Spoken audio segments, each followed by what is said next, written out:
Merci. Mesdames, vous m'entendez? Oui.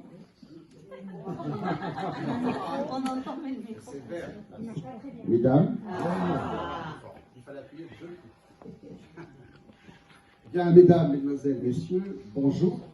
Merci d'être venus à notre rencontre pour échanger avec Dessine-moi Aisine et pour partager, bien sûr, un moment de convivialité.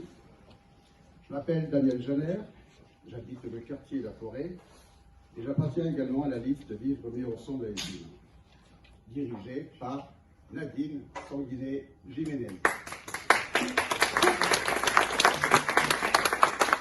Je vais vous présenter le programme de l'après-midi, à savoir, Nadine va prendre la parole pour présenter les grands traits de son programme. Ensuite, Louis-Maxime va nous parler de la mobilité avec la métropole et également au travers de la commune.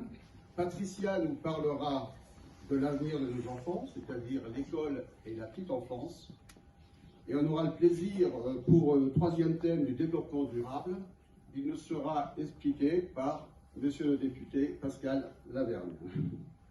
Après quoi, nous répondrons aux questions, si questions ont été posées. Et pour terminer, Nadine Sanguinet-Jiménez nous fera une conclusion avant de passer à notre moment convivial qui nous permettra de déguster un plat aisiné. Et là, je ne dis pas quoi, c'est la surprise.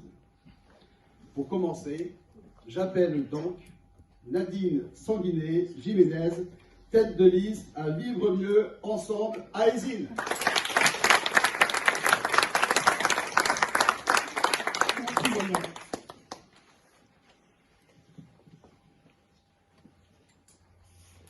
Monsieur les députés, mesdames, messieurs, bonjour. Heureuse de vous rencontrer et de pouvoir échanger avec vous.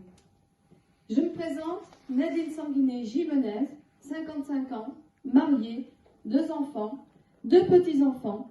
Je suis en activité professionnelle et actuellement je suis en congé payé pour m'engager totalement sur la campagne. Je suis chef de service, contrôleur de gestion et comptable public à la Chambre d'agriculture de la Nouvelle-Aquitaine. J'ai la chance également de pouvoir vivre dans la zone maraîchère d'Aisine, car ma famille est installée dans notre commune pour y travailler la terre depuis déjà 3 siècles. Je suis profondément attachée à ma commune. Je l'ai vue évoluer, grandir et bien souvent changer, mais sans aucune cohérence.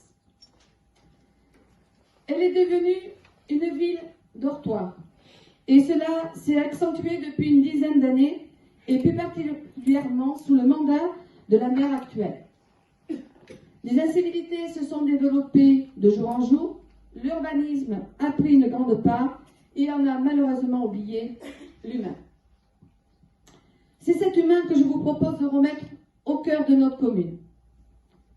Nous avons une ambition, placer le citoyen au centre d'une démocratie participative propre à Aisine. Un fossé s'est installé entre les habitants et le représentant du pouvoir exécutif. Il est de notre devoir de retisser les liens, de rétablir la confiance et de promouvoir la proximité. Pour cela, on doit changer nos méthodes.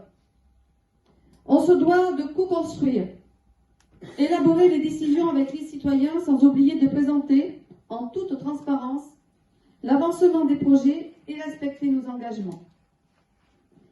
Lors de notre première réunion publique, le samedi 20 janvier 2020, je vous ai présenté des colistiers. Aujourd'hui, je vais vous en présenter des nouveaux colistiers de la liste Mieux vivre ensemble, excusez-moi, du collectif Dessine-moi Aisine 2020. Je demande à Jean-François de bien vouloir me rejoindre.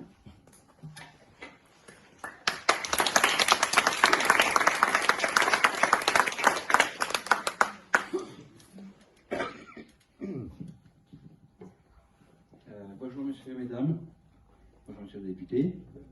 Je me présente, je m'appelle Jean-François de Ligarde, j'habite à Aisine. Je suis arrivé à Aisine, j'avais 4 ans. Je suis reparti d'Aisine à la fin du service militaire. Et je me suis installé à Saint-Médard-en-Jalles pour une dizaine d'années pour me rapprocher de mon travail. Et puis je m'étais marié et j'avais des enfants et l'appartement où on était les îles était beaucoup trop petit. Après, je suis revenu à les îles et depuis, j'ai pu quitter les îles. Je suis marié, j'ai 4 enfants, 4 petits-enfants. Voilà. Et donc j'ai pris connaissance du programme de Nadine et je me suis entièrement reconnu dans ce programme et dans ses valeurs. Donc du coup, j'ai rejoint le collectif Musulmans pour les îles. Voilà.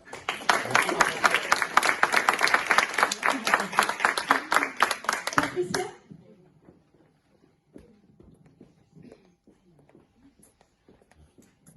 Alors, bonjour Ça va, messieurs, ça a dames. Donc, moi je suis Patricia Guirotte, je suis arrivée à Aisine en 1996. J'ai atterri, comme on dit, sur les hauts de l'hippodrome. À l'heure actuelle, j'habite le Grand Caillou. J'ai beaucoup aimé cette commune, mais effectivement, ça me désole au fil des années qui passent, parce que c'est plus du tout la commune que j'ai connue. Quand j'ai trouvé dans ma boîte aux lettres le programme de Nadine, je me suis dit c'est ça, c'est elle qu'il nous faut. Et voilà, j'ai adhéré totalement et j'ai donc intégré la liste avec tout le monde, toute l'équipe en fait. Voilà. Et donc, eh bien, en avant, haut les cœurs.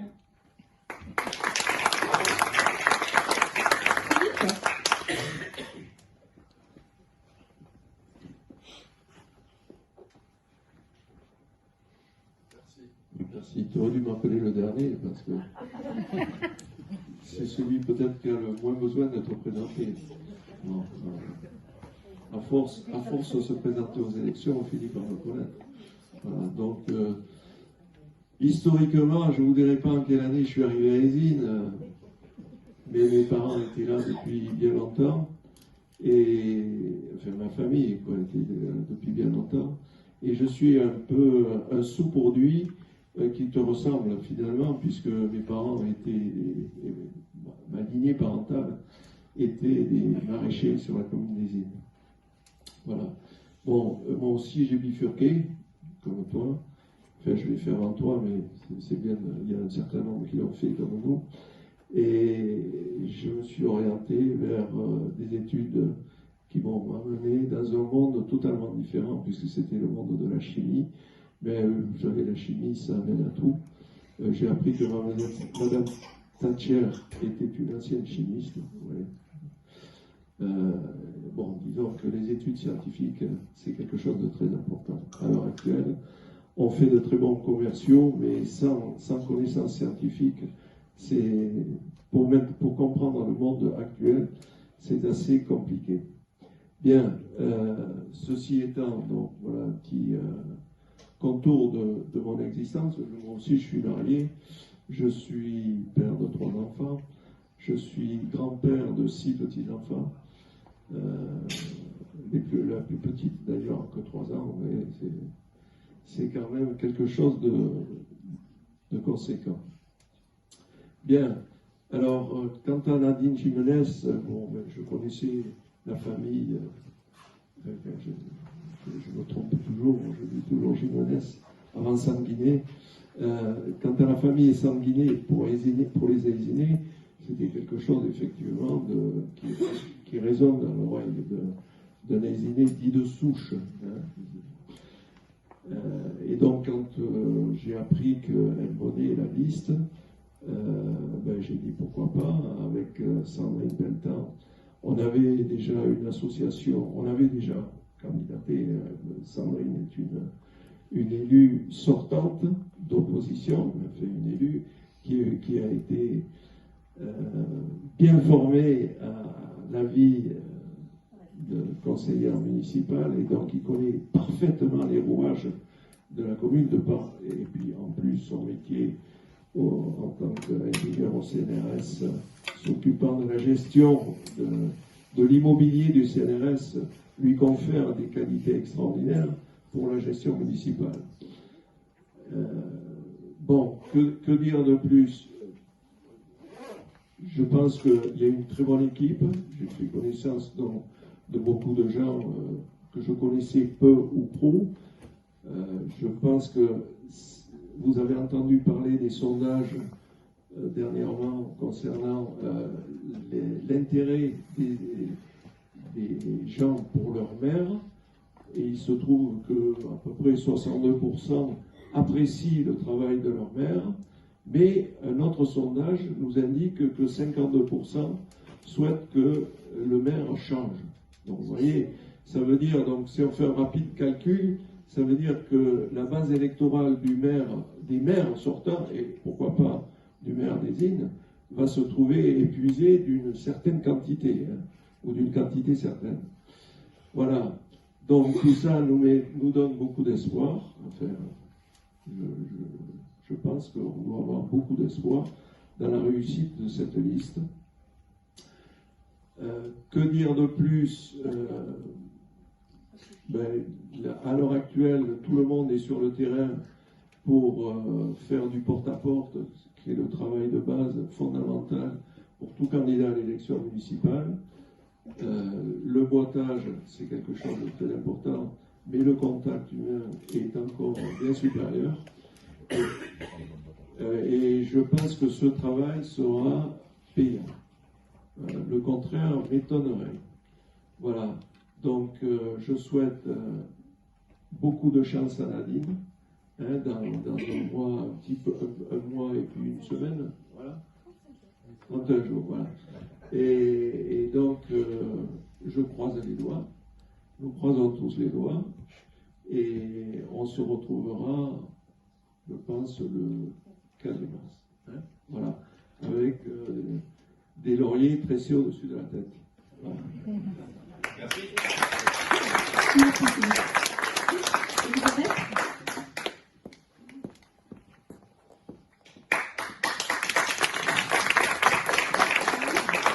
Bonjour à toutes et à tous, monsieur le député. Moi, c'est Elisabeth de Ligarde. Je suis assistante maternelle depuis 1992. J'habite à Aisines depuis 37 ans. Quand j'ai connu Nadine, et après avoir discuté avec elle, vu tout ce les espoirs qu'elle porte pour Aisines, parce qu'en 37 ans, je peux vous dire que j'ai vu Aisines descendre. Et dans la petite enfance, c'est pas glorieux. Alors du coup, le fait, j'ai quitté la crèche familiale et je me suis mis en libre. Au début, on était 47 assistantes maternelles et maintenant, elles sont une vingtaine. Voilà, je partage les mêmes valeurs que Nadine et je lui souhaite bonne chance et je fais partie de sa liste. Voilà.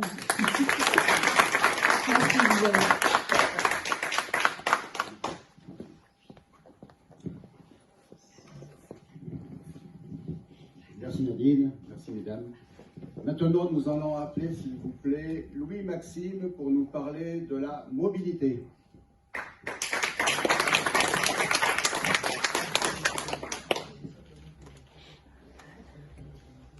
Donc, ce qu'on vous propose, c'est de dessiner Aisines en mouvement et de commencer donc par le premier pilier qui est celui de la mobilité métropolitaine.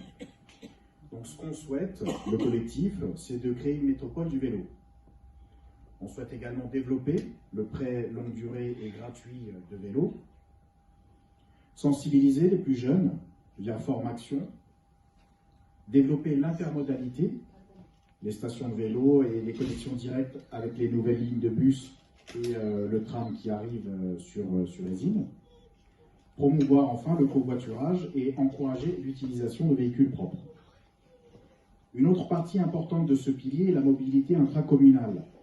Donc pour cela, nous vous proposons d'aménager, en concertation avec les habitants, sans exclusive naturellement, les petites rues, aménager les trottoirs pour faciliter et rendre agréables les déplacements à pied, en poussette, ou pour toutes les personnes à mobilité réduite.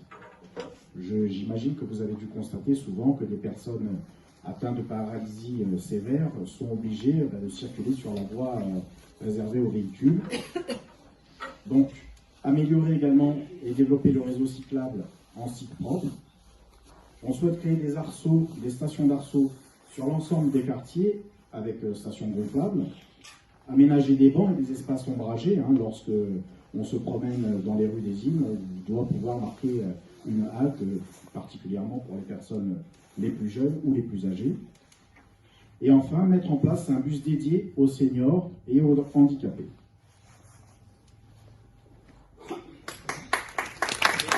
Merci.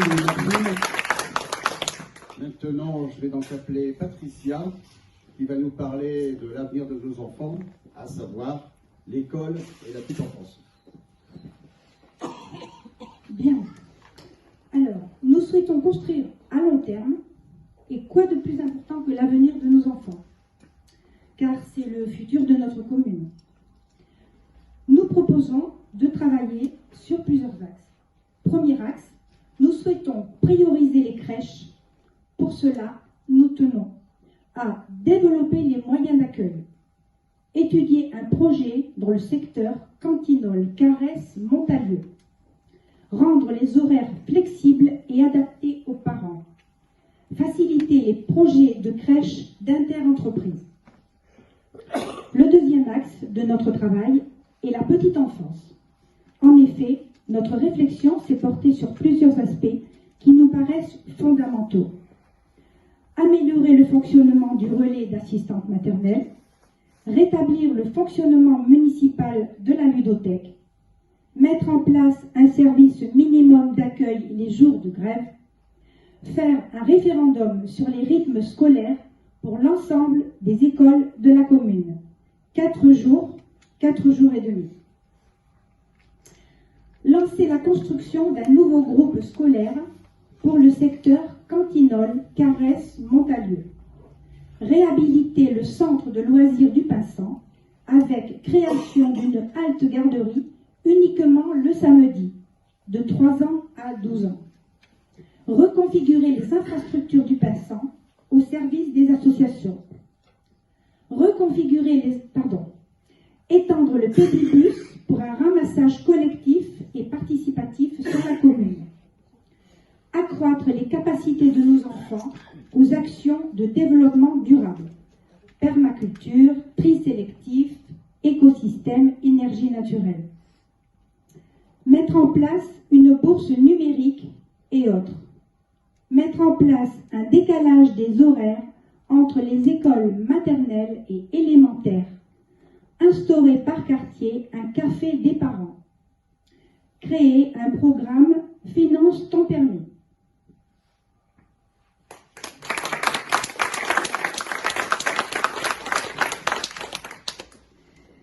Et pour finir, je vous propose donc d'aborder notre troisième et dernier pilier, qui est tout aussi important et voire urgent de traiter. Pour cela, je vous propose de dessiner une ville verte. Une ville durable est une ville qui défend un projet politique et collectif à la recherche d'un développement équitable sur un plan écologique et social, vis-à-vis de son territoire et de l'ensemble de la planète. Faire d'Isine une ville verte, c'est à la fois réduire les inégalités sociales et les dégradations écologiques, tout en considérant les impacts du développement urbain. Il s'agit d'un questionnement permanent et collectif. Les préoccupations qui concernent le développement durable ne peuvent s'effectuer de manière compartimentée ou fracturable. Elles doivent être prises dans l'ensemble, et cela sans oublier l'urgence à laquelle nous sommes aujourd'hui confrontés. La ville verte n'est pas une idée de plus pour nous, il s'agit d'un projet à court et à moyen terme. La ville durable, ce doit être éthique et humaine. Et cela non seulement au niveau local, mais également au niveau planétaire, car la Terre que nous occupons aujourd'hui sera léguée demain aux générations futures, et on se doit donc dans l'obligation de prendre les mesures qui s'imposent et de questionner nos politiques pour mieux agir. La ville verte est aussi une ville qui répond aux besoins du présent, un cadre où prennent sens des projets collectifs respectueux. La ville verte se construit avec ses habitants, avec ses agents territoriaux et avec ses élus. Nous voulons un développement durable, bienveillant. Nous voulons des habitants épanouis, des agents territoriaux épanouis et qu'ils se sentent bien au travail. Nous voulons remettre l'humain au cœur de notre commune. Le développement durable n'est pas une valeur à la mode, c'est une nécessité et une urgence concrète. Nous vous avons écouté et nous vous remercions d'avoir partagé nombreux vos idées, vos avis, vos déceptions. Nous avons également fait des choix suite à ce que vous avez partagé avec nous.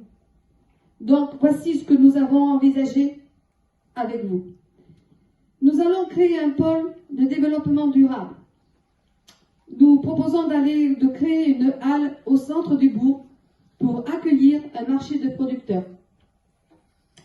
Nous allons créer un conseil consultatif de préservation de l'environnement en lien avec la protection de la population.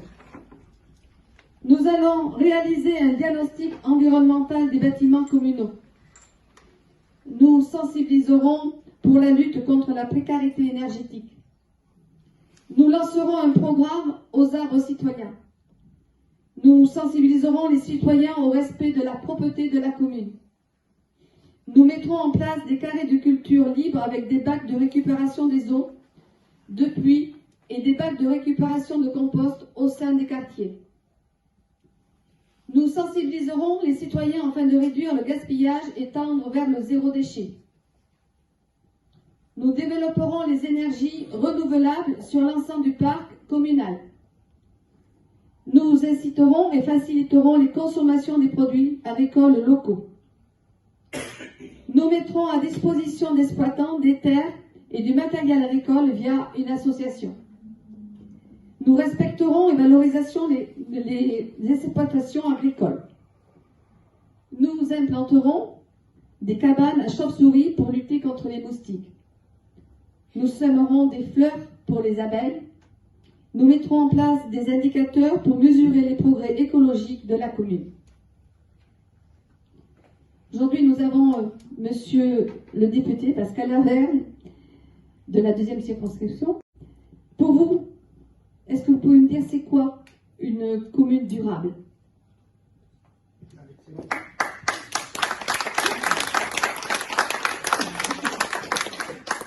Merci Nadine. Bon, moi, je n'ai pas préparé de texte, hein, mais j'ai découvert effectivement en allant sur le Facebook que j'étais annoncé pour parler de ces sujets. Bon, après, ce n'est pas des sujets que je découvre. Bon, déjà, pourquoi j'ai répondu favorablement à l'invitation de Nadine? Tout simplement parce qu'on a été anciens collègues. Je travaillais à la Chambre d'agriculture d'Agiron pendant un certain nombre d'années. Je l'ai quitté puisque je suis devenu agriculteur. Voilà, j'ai fait le choix de m'installer comme agriculteur alors que je suis issu d'un milieu qui n'est pas forcément un milieu agricole, mais pourtant depuis tout petit, je baigne dans ce milieu. Je suis venu plusieurs fois à Aisine, peut-être certains ont mangé d'ailleurs des produits qui sont les miens. En l'occurrence, je suis éleveur et je suis venu à plusieurs reprises dans le cadre du marché de producteurs organisé sur la place, là, je ne sais pas quel est son nom d'ailleurs. Hein. La place de l'église, là, derrière, effectivement, à plusieurs reprises, le jour où il y a la randonnée pédestre, là, la randonnée le raid des maraîchers, voilà, exactement. Et j'ai eu l'occasion également de venir un peu plus régulièrement à Aisine à une époque où j'approvisionnais pour la partie viande bovine, en tout cas, pas moi seul, mais également les éleveurs girondins, mais j'approvisionnais également pour ce qui était commandé sur mon exploitation, le marché de producteurs sur Internet, là, je ne sais plus quel est le nom, le drive fermier, voilà, merci, qui est, je suppose que ça fonctionne toujours, hein, qui était à la coopérative, là, à la SICA maraîchère. Donc voilà, je connaissais bien le site et je suis repassé d'ailleurs un petit peu par là pour venir parce que je n'avais pas branché le GPS et je ne savais pas où était cette école. Voilà, bon écoutez, moi vous l'avez compris, je suis agriculteur, donc pas du tout sur votre circonscription, hein, puisque c'est la circonscription de l'entre-deux-mers, hein, c'est-à-dire qui démarre quasiment de Fargues-Saint-Hilaire, hein, donc presque aux portes de la Rocade et qui va jusqu'aux portes de Bazas, hein, puisque la dernière commune de ma circonscription, c'est dernière haute, mais enfin la plus éloignée par rapport à ici, c'est Sigalens ou Broquéran, qui sont des petites communes qui touchent le Bazadais. Donc c'est une circonscription qui est énorme, hein, de 155 communes, principalement rurales, extrêmement viticoles. C'est la plus grande circonscription viticole de France en termes d'hectares de vignes. Hein. Donc évidemment, les problématiques que j'ai sur mon territoire ne sont pas du tout les mêmes que celles qu'il peut y avoir ici. Néanmoins, quand Nadine m'a parlé du thème qu'elle souhaitait aborder, qu'est-ce qu'une commune durable, eu égard à l'engagement que j'ai été maire également jusqu'en novembre 2018, hein, la limitation du cumul des mandats m'a conduit à abandonner mon mandat de maire et de vice-président de la communauté de communes du Réolais en Sud-Gironde, et j'étais notamment vice-président en charge du développement durable et de l'urbanisme dans cette communauté de communes.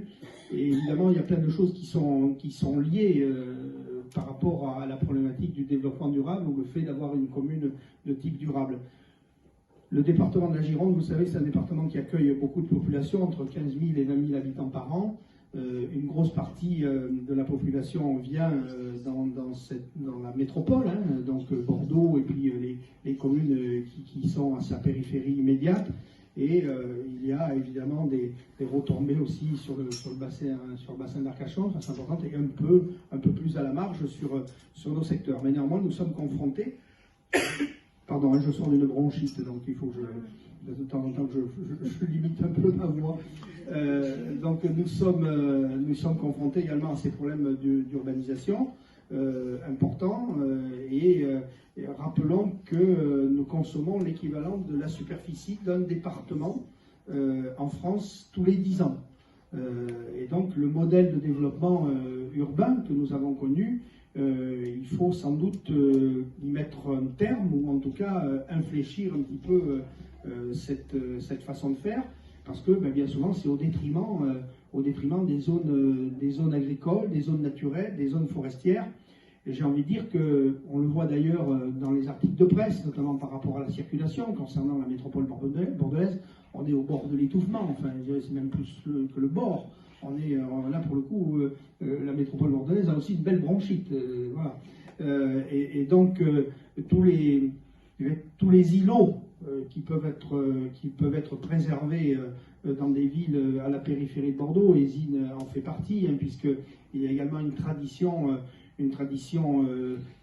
séculaire ou 3 fois séculaire sans doute en termes de maraîchage.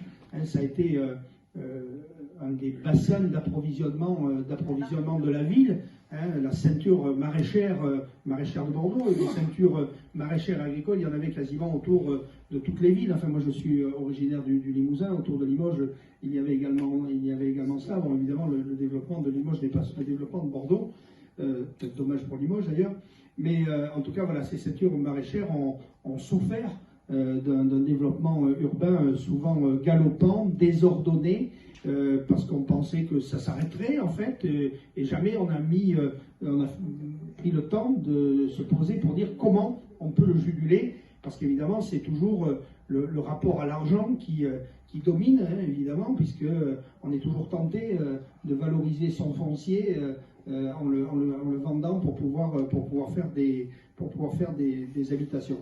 Mais et les communes en fait ont toujours été tentées d'aller vers un développement urbain important, parce que la façon d'accroître leur dotation globale de fonctionnement, c'est d'augmenter la population, puisque la dotation globale de l'État, elle est fonction de la population de la commune. Mais j'ai envie de dire, aujourd'hui, il y a quand même des enjeux qui dépassent cela, et on devrait pouvoir mesurer la qualité d'une commune avec d'autres critères que le seul développement urbain ou sa capacité à accueillir de la population nouvelle. Il y a beaucoup de mérite, justement, dans une commune à maîtriser son développement, qu'il soit fait de façon harmonieuse et en respectant les zones agricoles naturelles. Il y en a encore, hein, effectivement, et vous avez cet îlot, je ne sais pas si c'est celui-là qui s'appelle la forêt, enfin il y a le bois qu'on traverse là, enfin en venant, moi je ne sais pas quel est le lieu, et en tout cas c'est un îlot qui semble-t-il est préservé. J'espère que sur les documents d'urbanisme c'est le cas, et pour le coup les élus locaux ont vraiment leur mot à dire par rapport à ça. C'est de la volonté politique locale que de dire stop à l'urbanisation, et on revoit un petit peu l'urbanisation pour qu'elle soit moins consommatrice déjà de foncier, qu'elle soit plus agréable aussi sur le plan architectural, parce que bien souvent on a fait des choses sincèrement qui ne sont pas terribles sur le plan architectural. J'ai l'impression qu'il y a quelques siècles, ceux qui ont construit les villes, et je pense qu'on a une belle ville à côté qui est Bordeaux sur le plan architectural, je pense qu'ils auront laissé une trace dans l'histoire sur une durée longue qui est encore agréable à regarder aujourd'hui. Je n'ai pas l'impression que ce que l'on construit actuellement, on aura le plaisir de le regarder avec le même œil que celui qu'on regarde nos vieux bâtiments à Bordeaux par exemple. Pas pour autant qu'il faut regarder dans le rétroviseur et dire on va revenir avec la calèche et puis reconstruire. Voilà, c'est pas le but. Mais je crois qu'il faut quand même qu'on se pose la question de la trace qu'on va laisser en termes d'architecture et en termes d'utilisation de l'espace, puisque quand on a construit des terrains, c'est perdu à jamais, quoi, hein, si ce n'est d'y mettre des moyens énormes. Enfin voilà, il y a la structure d'un sol, elle est importante, elle s'est construite sur des siècles et des siècles. Et on en a besoin également pour nourrir la planète et pour nourrir en tout cas nos propres habitants. J'étais ce matin à une réunion dans le Réolais d'agriculteurs qui fêtaient les 30 ans de leur association syndicale autorisée pour faire de l'irrigation collective. Et ils avaient fait ce choix il y a une trentaine d'années de pouvoir faire un réseau collectif. Il est aujourd'hui aussi dans ces zones-là en concurrence avec l'urbanisation. Et on voit bien les conflits qu'il y a entre la production et l'habitation. Vous savez qu'il est apparu par décret, hein, cette notion de zone de non-traitement, qui fait grand bruit d'ailleurs à pas remplir.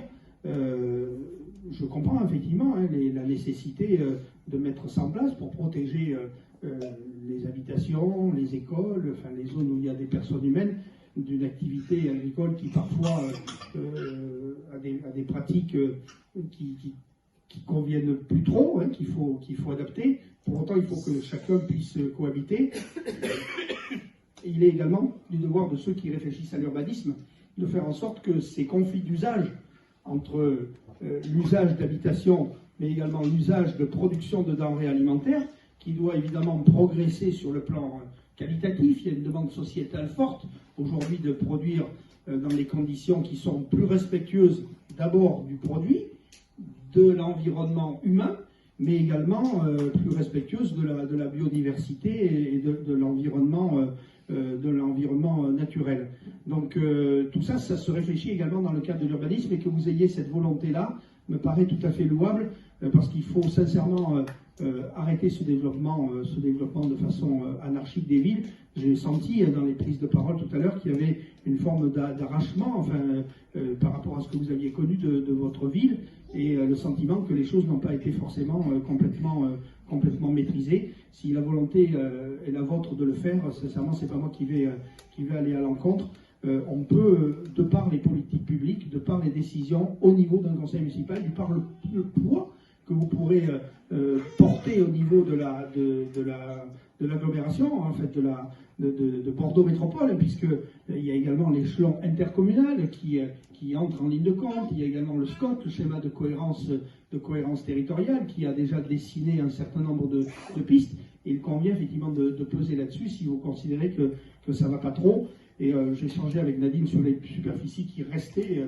Finalement, elles sont assez minces. Donc si vous ne le faites pas aujourd'hui, ça sera perdu à jamais, quoi. 6 ans, ça passe très très vite, et on peut très vite consommer 10, 15, 20, 30, 50 hectares qui mettront un terme définitif à l'activité maraîchère. Je parlais de la pression sociétale tout à l'heure sur le bien manger, sur la qualité des produits, sur la trace ou l'absence de trace que l'on laisse dans la nature en produisant pour pouvoir consommer. Ça veut dire qu'il faut y réfléchir collectivement. Quand on a mis en place le plan local d'urbanisme à l'échelle intercommunale, nous dans la communauté de communes du Réolais en Sud-Gironde, on a voulu associer très en amont la population sur la base d'une méthode qui s'appelle la méthode spirale. Donc éventuellement, je pourrais vous renseigner sur le sujet le moment venu, mais c'est une méthode qui consiste justement à associer au maximum la population sur la base d'une consultation en réunion. Vous savez, on remplit sur des post-it en disant qu'est-ce qui ferait votre bien-être ou qu'est-ce qui fait votre mal-être par rapport à la question de l'urbanisme, justement. Et ce qui était ressorti en fait de ces consultations citoyennes, c'est la volonté de préserver l'environnement naturel, de préserver le cadre de vie, alors qu'on est, sincèrement, en fait, quand on est sur le Réolais, on est dans un cadre qui n'a rien à voir sur le plan de l'urbanisme avec ce que vous connaissez là. Donc il est urgent que vous utilisiez ce genre de méthode aussi pour construire votre projet. J'ai vu dans le déroulé des objectifs qui sont les tiens, qui sont les vôtres, pardon, que c'était au cœur du message. Sincèrement, il y a des possibilités de pouvoir co-construire également ces choses-là avec les citoyens, parce qu'on est plus fort après pour les porter politiquement devant ceux qui sont les décideurs quand on les a co-construits avec les citoyens. Il y a la nécessité de se poser la question en France, d'une façon très large, de notre autosuffisance alimentaire. L'agriculture a perdu beaucoup de sa compétitivité à l'échelle mondiale. On a des produits globalement qui sont extrêmement qualitatifs, toutes les enquêtes internationales le montrent. Pour autant, on doit se poser la question d'un approvisionnement plus local. Bien souvent, vous savez, dans les cantines sur l'agglomération bordelaise, on fait manger des légumes qui sont produits dans la zone du Marmandais, mais qui montent dans la nuit à Paris et qui redescendent le lendemain par un train ou par un autre camion, parce que c'est sur la plateforme de Rungis que les allotements se sont faits. Enfin, sincèrement, c'est complètement ridicule quand on connaît la problématique des transports sur les grands axes, alors qu'on a des zones de production à côté de chez nous. Je crois qu'il faut vraiment s'organiser pour pouvoir avoir un approvisionnement local. Et pour avoir cet approvisionnement local, il faut garder des terres. Donc aujourd'hui, que vous posiez cette question à Izine, qui est un symbole en termes de zone maraîchère, je pense que c'est une excellente chose. Vous n'aurez pas la vocation, compte tenu du peu de surface qui vous reste, à fournir, je dirais, la totalité de l'agglomération bordelaise, parce qu'il en faudrait beaucoup plus.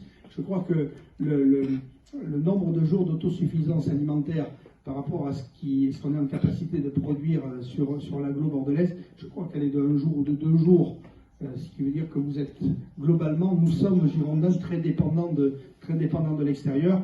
C'est pas pour ça qu'il faut sacrifier le peu qui reste, puisqu'il y a un savoir-faire, il y a des terres de qualité, il y a une biodiversité, également un écosystème naturel, mais également un écosystème lié à la façon de produire, historique sur cette zone-là, que l'on se doit de continuer à faire vivre. Si c'est votre projet, enfin une partie de votre projet, en tout cas c'est une excellente chose. Juste, parce que je ne me chronomètre pas, donc comme je n'ai rien préparé, j'ai peut-être déjà dépassé. Je voulais juste réagir sur le projet de Halle dont tu as parlé. Moi je suis maire de Montségur, je ne sais pas si vous connaissez Montségur, je vous invite tous à y aller dès demain. Non, enfin, le plus vite possible. Montségur c'est une bastide. Il y a 8 bastides en Gironde. Les bastides, alors Montségur a un peu plus de 750 ans. Les bastides, ce sont des villes nouvelles, on va dire pour l'époque, qui ont été créées ex nihilo pour faire du commerce et pour organiser une vie sociale.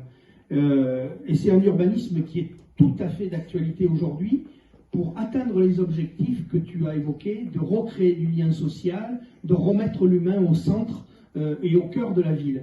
L'urbanisme tel que vous l'avez connu, et comme bien d'autres l'ont connu dans des villes de ce type-là, qui a été complètement désordonné, fait qu'on ne se connaît plus, on ne se parle plus, il n'y a pas de lieu où on se croise, où on se rencontre.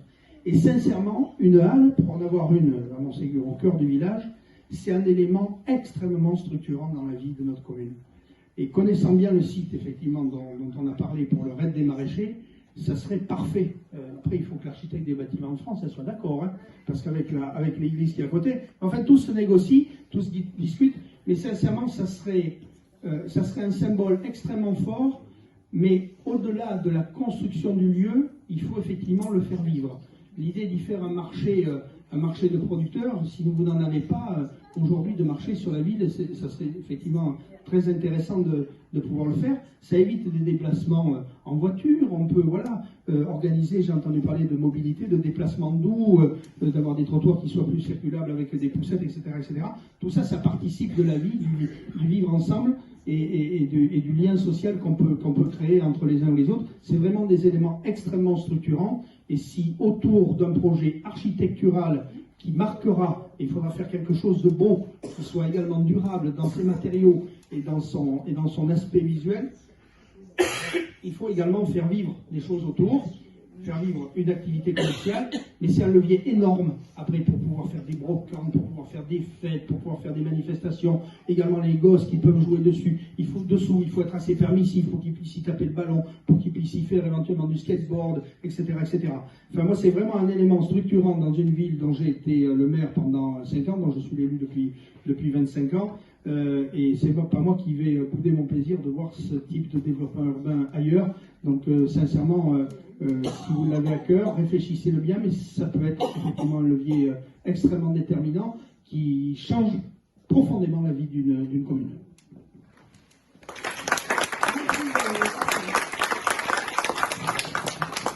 Merci, monsieur le député.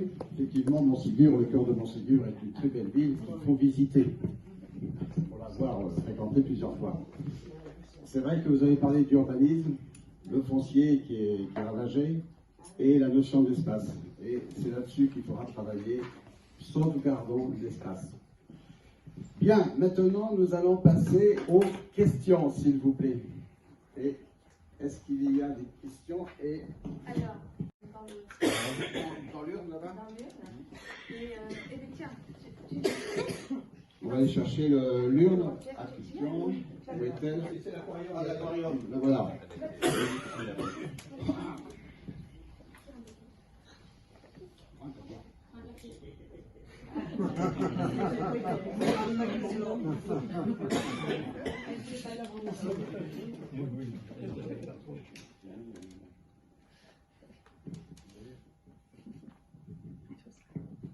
Alors, la question c'est tout le long de l'avenue du Médoc, les véhicules se garent sur les trottoirs.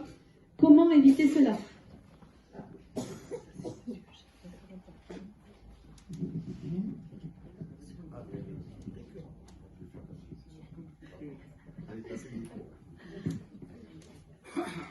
Alors, par rapport au projet sur la mobilité, je demande, Arnaud, tu vas pouvoir y répondre? Bonjour à tous. Alors, concernant la ville du Médoc, c'est un bon exemple d'urbanisation non maîtrisée, c'est-à-dire il y a des résidences qui ont été construites, il y a aussi une maison de retraite qui a été construite, et la rue n'a pas été aménagée, c'est-à-dire qu'il n'y a pas de place de parking, il n'y a pas de trottoir, c'est dangereux pour tout le monde, qu'on soit à pied ou à vélo. Donc là, typiquement, c'est vraiment une rue à aménager, déjà aussi pour ralentir les voitures. Il n'y a pas de ralentisseur, il n'y a pas grand monde qui roule à 50 non plus sur cette rue. Donc là, il va falloir faire quelque chose pour aménager la rue, donc il est en concertation avec justement les habitants de la rue. C'est ce qu'on disait tout à l'heure, comment est-ce qu'on aménage les rues donc, avec les riverains. Donc on verra ce qui peut être fait lors de réunions de quartier. Merci. Merci. La deuxième question tirée, c'est comment aider de jeunes maraîchers à venir s'installer ici à Eysines? Alors on va donner ça à la spécialiste agricole. Oui, effectivement, comme je vous ai dit tout à l'heure dans le programme, nous avons prévu donc, de mettre à disposition des terres via la création d'une association. Cette association va pouvoir donc accompagner des agriculteurs à s'installer, c'est-à-dire si vous voulez, leur proposer un bail qui leur permettra donc de s'installer, et nous, la commune, on les accompagnera à ce niveau-là. Et aussi, cette association permettra pour les accompagner d'avoir du matériel à leur disposition. Voilà. On est le troisième. Bien pioché. Je prends un papier. Allez.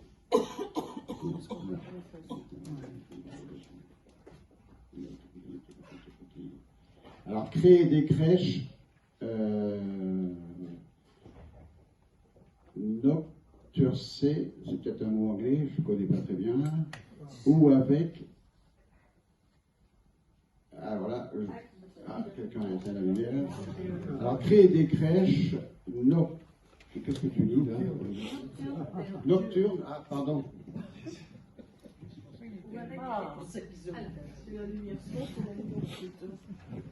Alors, c'est créer des crèches nocturnes avec des crèches, des horaires, pardon, tardifs. Avec des horaires tardifs. Alors, c'est une très bonne question parce qu'en fait, on n'a pas, dans notre programme, on n'a pas, et puis à la rencontre des désignés, on n'a pas eu cette idée, on n'a pas eu cette idée. Voilà. Par contre, effectivement, c'est une réflexion qu'on peut tout à fait avoir sur ce point, et ce n'est pas une chose sur laquelle on a réfléchi. On a simplement travaillé sur les horaires. On a travaillé sur les horaires, on a pensé sur les horaires des crèches, effectivement, tôt le matin et tard le soir, plus tard que 19h.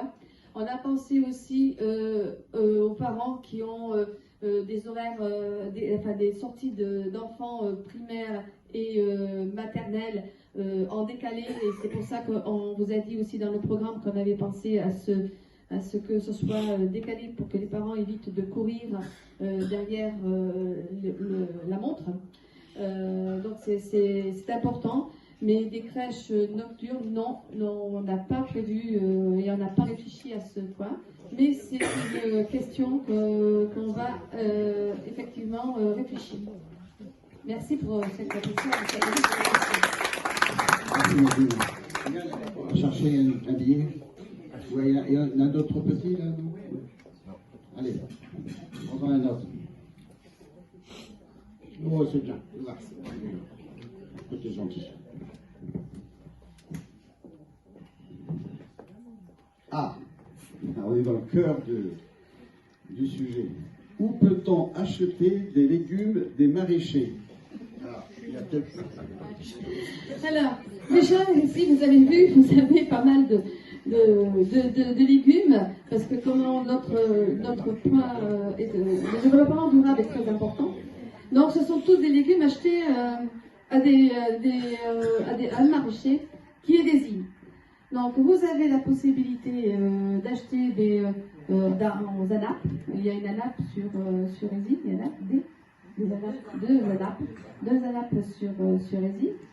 Vous avez, dans la zone maraîchère, vous avez des maraîchers, notamment Cyril. Vous pouvez aussi, il est ouvert. Vous avez 12 ou 3 maraîchers qui sont ouverts, des producteurs qui sont en direct. Après, je n'ai pas le carnet commercial des horaires de ces personnes-là, mais en général, ils sont ouverts le mercredi, le soirée et le samedi aussi. Et vous avez aussi sur la commune, comme disait tout à l'heure Pascal Laval, vous avez aussi le drive fermier et vous avez la SICA maraîchère. Et la SICA maraîchère fait des paniers aux particuliers. Et il y a 2 numéros de téléphone et ce sont des légumes qui sont du producteur en fait au consommateur également. Ouais. Justement, pour les associations, c'est un AMAP, non? AMAP. Ces AMAP, exactement, est-ce que tu connais l'adresse? Où est-ce qu'on peut les trouver? Là, il y en a une à Migron. Une à Migron? Voilà, on est Ah, d'accord, hein, c'est pour niquer l'information. Un autre ticket?